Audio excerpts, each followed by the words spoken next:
এগুলো কি কইতেছস? সুমি তুই কি করছস? এটা তুই তুই নিজের এত বড় সর্বনাশ কি করে করলি? কথা কথা কেন? তুই চাচার কথা একটা বারও চিন্তা করলি না? তুই চাচার মানিজ্যতের কথা একটা বারও চিন্তা করলি না? মাইরা বলাই বোঝাচ্ছা, চাচা যদি জানতে পারে আমি বাঁচাইতে পারুম না তোরে। ওই পোলার নাম কো, আমারে ঠিকানা কি সব আমারে কো, আমি গিয়ে ওই পোলার লগে কথা কমু। আমার ক্লাসের পোলার আছে।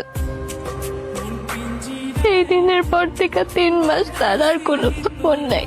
আমি যে তার সাথে যোগাযোগ করবো সেই পথ আমার কাছে নাই। আমি কই যাব, কার কাছে যাব, আমি কিচ্ছু বুঝতেছি না। কয়েকবার মরতেও গেছিলাম কিন্তু সাহস করতে পারি নাই। তোমার লগে আমার কিছু কথা আছে। আমগো সুমি কথা বিশ্বাস করে, এখানে সুমির কোনো দোষ নাই। আমার মনে হয় চেয়ারম্যানের পোলাই সবকিছু করছে। কি ব্যাপার হঠাৎ এত আয়োজন করে আমার বাড়িতে? আনুষ্ঠানিক প্রস্তাব নিয়ে আসছি চেয়ারম্যান সাহেব। আমার মেয়ের সাথে আপনার ছেলে। আপনি এই ইউনিয়নের মেম্বার আর আমি সিয়াম, সেই কারণেই আমি অতি বিনয়ের সাথে ভদ্রতার সাথে আপনার সাথে কথা বলতেছি। আপনি যেই লোভ এবং আশা নিয়ে আইছেন এটা আপনার কোনোদিনও পূরণ হবে না। আপনি এই কাজটা করেন না চেয়ারম্যান সাহেব, তাহলে আমার আর আমার মেয়ের বিষ খাওয়া ছাড়া কোনো উপায় থাকবো না চেয়ারম্যান সাহেব। আপনার মেয়ে আর আপনার বিষ খেয়ে মরেন না, যা ইচ্ছে তাই করেন, এটা আমার দেখার বিষয় না। চেয়ারম্যান সাহেব এত অন্যায় কাজ করেন না চেয়ারম্যান সাহেব। বাজার, বাজার, কত বড় সাহস, হ্যাঁ? ধার ধাক্কা দিয়ে বাইরে থেকে বার করার আগে এখান থেকে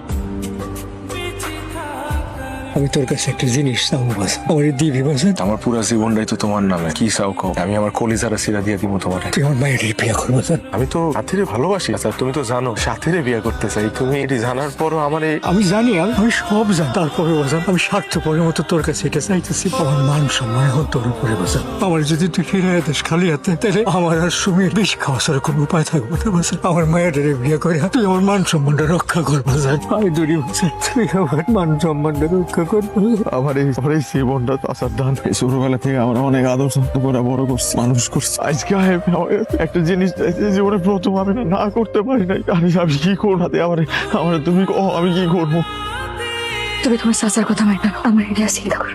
তোমার দেখে আমি এই জীবনে যে পরিমাণ ভালোবাসা পাইছি, এই ছোট্ট জীবনে আমার আর কিছু পাওয়ার নেই। আমাকে আমাকে লাগে এমন করতে? আমি তো কারো কোনো ক্ষতি করি নাই জীবনে, আমি তো কোনো অন্যায় করি নাই। আমাকে লাগে এমন করতে?